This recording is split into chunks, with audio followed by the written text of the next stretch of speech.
Justice is more important than peace, as the soul is more important than the body.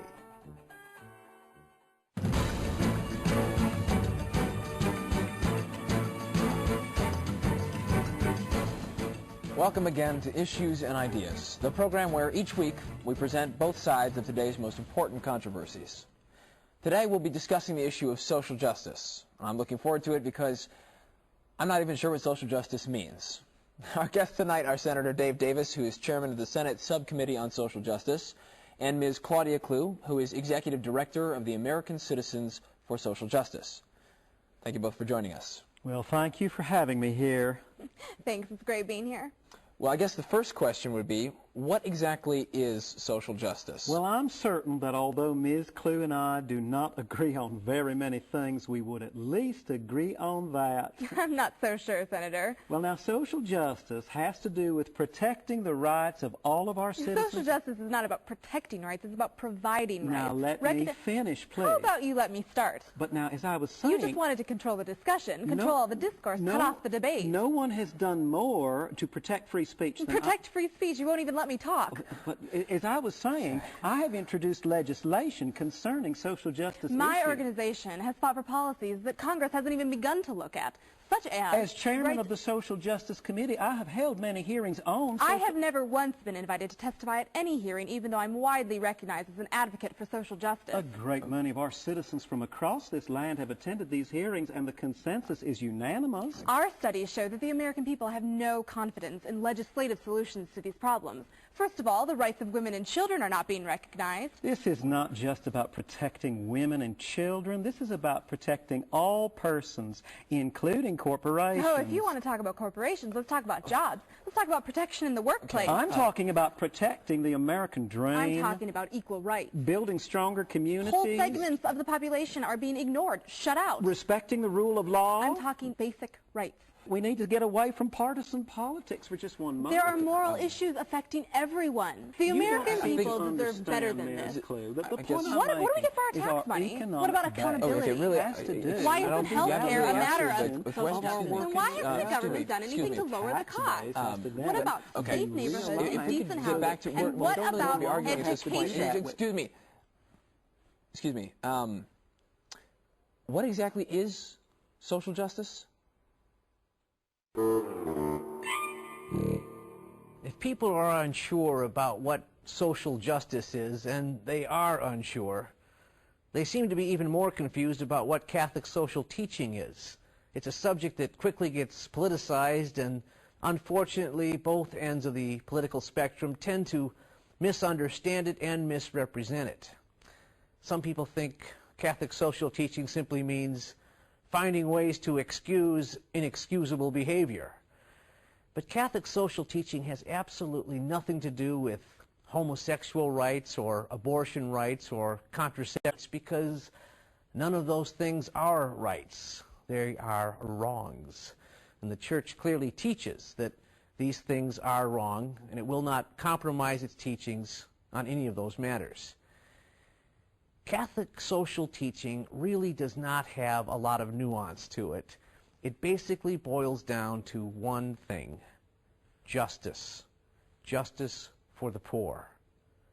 The Church has always emphasized the corporal works of mercy, feeding the hungry, clothing the naked, tending to the sick, and so on. But as important as those things are, this is not what Catholic social teaching is about. It's not about mercy, it's about justice. There's a distinction between justice and mercy, which is perhaps best summed up in a line from G.K. Chesterton.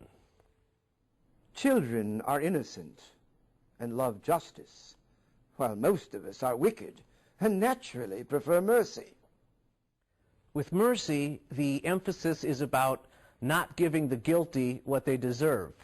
With justice, the emphasis is about giving the innocent what they do deserve.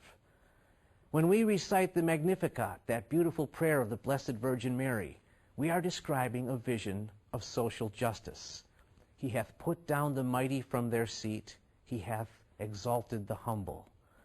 As Chesterton points out, every social revolution in history has failed solely because it could only fulfill half of that revolutionary maxim of the Magnificat. There have indeed been times when the mighty have been deposed from their seats, but no revolution has ever yet achieved the sequel, lifting up the humble. The Catholic Church has worked to achieve this without something so drastic as a revolution, but with the teaching and the applying of the gospel and transforming lives. The Church wants to create a just society, and one of the basic elements is that those who work are entitled to enjoy the fruits of their labor. And interestingly enough, the Church has recognized this has been a problem, especially in modern society, where a large segment of the population is not fairly benefiting from their own work. The first encyclical on Catholic social teaching was issued in the midst of the Industrial Revolution, just before the dawn of the 20th century, by Pope Leo XIII. In Rerum Novarum, he argued that in a just society, as many as possible should become owners. Ownership is an ideal. Thou shalt not steal would not be one of the commandments if ownership were not an ideal. Just as thou shalt not commit adultery would not be a commandment if marriage were not an ideal. Thou shalt not kill would not be a commandment if life were not an ideal. Thou shalt not bear false witness would not be a commandment if truth were not an ideal. So property is an ideal. Ownership is an ideal. Pope Leo XIII recognized that this ideal was not being acknowledged in the modern world. The reason why ownership is important is that it provides independence and protects that basic unit of society, the family. This important principle has been reaffirmed by all the social encyclicals issued by all the popes since Pope Leo XIII, including the recent encyclical Caritas in Veritate of Pope Benedict XVI. G.K. Chesterton and Hilaire Belloc and others took Pope Leo XIII's teaching and developed a social and economic idea known as distributism.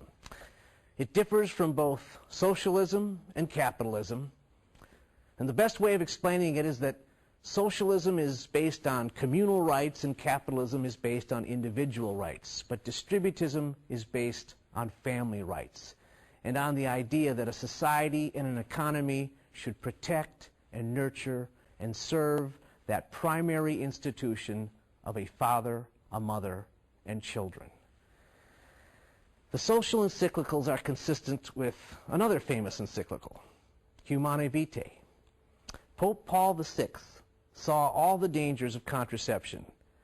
It is the contraceptive mentality that is responsible for the myopic nature of modern economics. More wealth actually brings more misery, as desires that are fruitless and self-serving can never be fulfilled.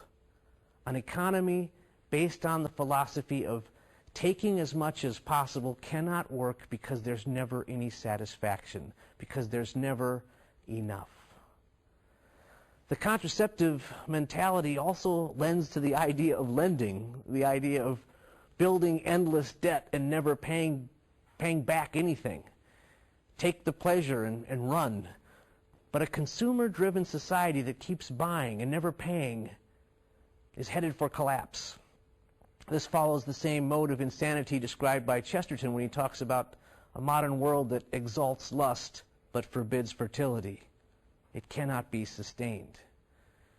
And yet, anyone who talks about restraint is vilified, whether it is restraint about free trade or free love. But the truth is that neither trade nor love are free. Both require responsibility and discipline. Both require limits. It's this idea of limits that the modern world finds so repugnant. Freedom is mistaken to mean throwing off restraint. But true freedom exists within the rules. Freedom, which is self-government, means self-control. Doctrine and discipline, says Chesterton, may be walls, but they are the walls of a playground. It's interesting how we eagerly await certain encyclicals, But the fact is, there has never been a real surprise in any of them. The Pope simply affirms the truths that the Church has always affirmed. It's always been about the continuity of truth. The encyclicals are needed only because the world changes and needs to hear the old truths stated once again. The great surprise of Humanae Vitae was that the Church was not going to give in to the world. Lust is still wrong. The great surprise of Caritas in Veritate was that the Church was not going to give in to the world.